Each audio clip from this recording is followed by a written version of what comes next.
Bakit nga ba kinukonsidered na lucky charm ang ating mga fern plant o fern na halaman? Gusto mo bang malaman? Tapusin nyo ang video na ito. Hello mga ka-jungle, maupay na adlaw. Sa episode na ito ay isi-share natin kung paano naging lucky charm at paano alagaan, paramihin ang ating mga fern plant. Ang mga fern plant ay isang swerte dahil malaki ang kanilang populasyon sa mundo at maraming uri nito. Ang mga ito ay mababa ang maintenance at nagbibigay ng isang magandang landscape. Ang mga fern plant ay maaaring mabuhay sa maraming iba't ibang klima at kondisyon. At ang mga halaman na ito ay maaaring mabuhay ng mahabang panahon. Ang mga fern plant ay isang kaaya-ayang kulay at magandang anyo at maaaring magdadagdag ng isang magandang kulay sa inyong landscape at mga bahay. Ang pagtatanim ng fern plant ay isang napakaswerte at pagpipilian para sa isang bahay. Ang fern plant ay nagbibigay ng isang malusog na hugis at tekstura ng halaman sa inyong bahay at maaring magdagdag ng isang magandang estilo at disenyo. Ang mga fern plant ay madaling alaga at madaling mag-alaga kaya mas madali para sa inyo magkaroon ng isang mahusay na halaman sa bahay. Ang pag-aalaga ng isang fern plant sa loob ng ating bahay ay mabuti dahil nakakapagdagdag ito ng kapayapaan at estilo sa inyong tahanan. Ito ay angkop para sa mga lugar na may kaunting liwanag at mainam na umididad at karaniwang pinapanatiling malinis at maganda. Ang mga fern plant ay maaaring maging isang mahusay ang pagpilian para sa mga taong naghahanap ng isang maliliit at madaling alagaan na halaman. Kaya perfect na halaman para sa inyo.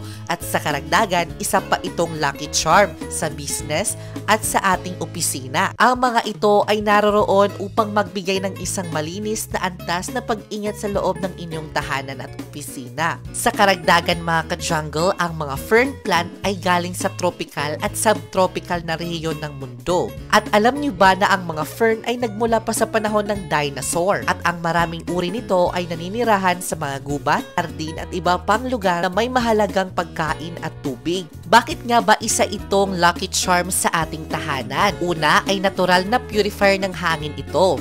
Ang mga fern ay gumagamit ng mga chemical na tinatawag na isoprene upang purihin ang hangin sa paligid ng ating bahay. Pangalawa naman, ito ay dekorasyon. Ang mga fern plant ay magagamit bilang isang maganda at epektibong paraan upang magdagdag ng isang tropical vibe na hitsura sa ating bahay. Pangatlo naman ay humidity booster. Ang mga fern ay maaaring makatulong sa pagtaas ng humidity sa paligid ng bahay. Pang-apat naman ay air cleaner ito. Ang mga fern ay maaaring makatulong sa paglilinis ng bahay at pagtatanggal ng mga toxins mula sa hangin.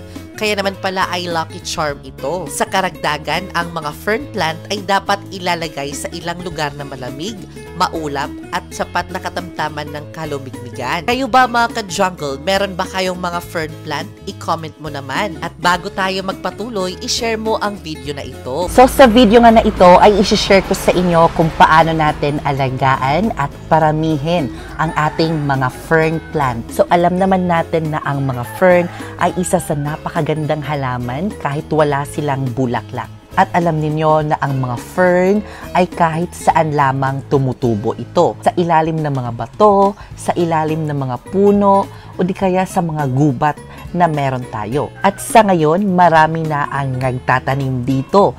Mapa-indoor at outdoor plant man ito. So sa indoor, marami po ang nagko-collect katulad ng mga Boston fern, mga ganitong fern na maninipis, at saka yung mga bird nest fern. So marami po ang nagko-collect niyan. Sa outdoor naman ay marami din ang nagko-collect katulad ng mga hanging fern na meron tayo dito na napakaganda. So marami po tayong mga species at mga variety ng mga fern.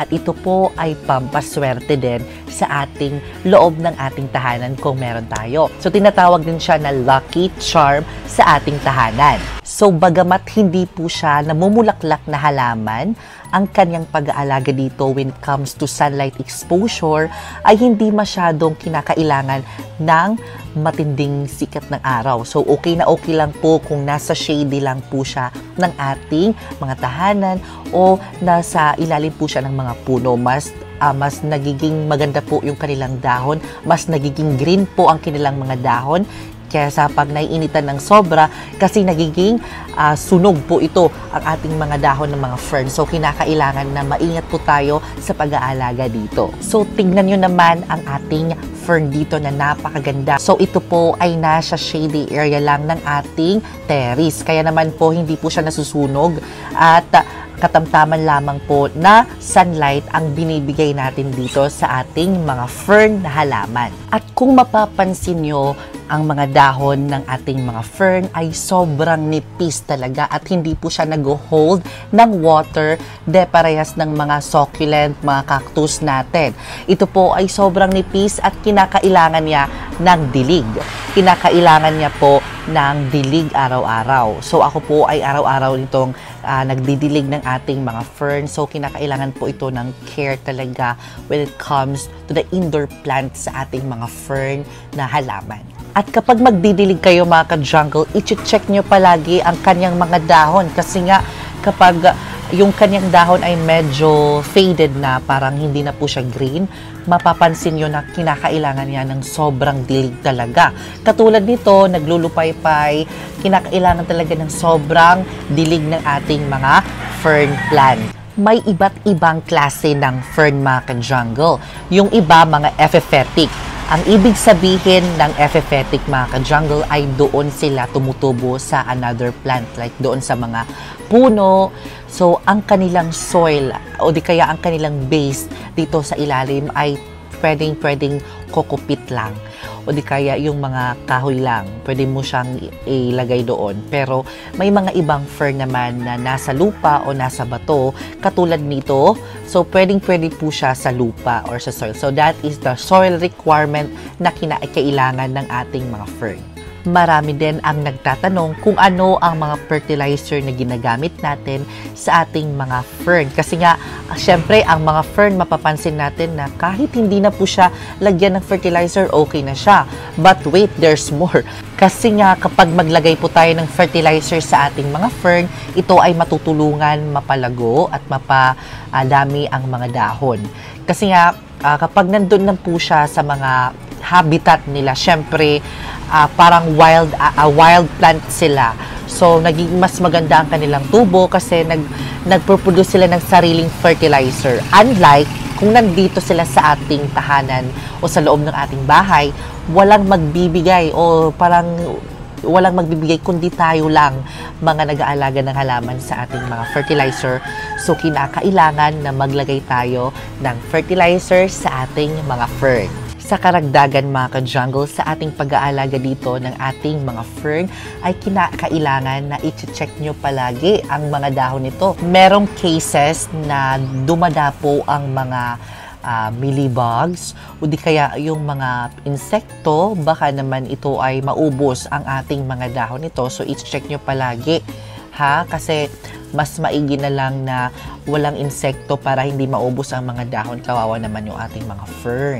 Tungo naman tayo sa ating pagtatanim at pagpaparami ng ating mga fern. Para hindi na po kayo bumili ng mga halaman, ang gagawin nyo na lang ay magparami. So, we have two method sa pagpaparami ng ating mga fern. So, ang first ay galing sa kanyang spores. Kasi hindi naman siya nagpo-produce ng sinasabing seeds. Doon po siya nagpo-produce dito sa kanilang itong maliliit na bilog. So, dito po sila nagpo-produce ng parang seeds nila. Ang tinatawag niyan ay spores. So, ang pangalawa naman ay dividing method. So, parang maghahati lang tayo sa kanyang mother plant and then pwede muna natin itanim. So, ayan na nga mga ka-jungle. Ito po ang ating mother plant at dito po tayo kukuha. Tuturuan ko kayo. Dito po tayo kukuha. Dapat may ugat. Ha? Dapat may roots. Ayan. Ganyan po. Dapat may roots tayo na makukuha. Kahit kaunti lang kasi dadami naman. Mabilis lang kasi ito dumami. Ayan. At ilalagay natin dito sa terracotta pot. So, ang soil na gagamitin nyo ay may dapat na rice hull at soil. Marami. Tapos, ayan. Kaunting spray lamang po iyan. Kaunting spray lang ng ating fern. So, ayan na nga. Napakasimple lang ang pagtatanim ng fern.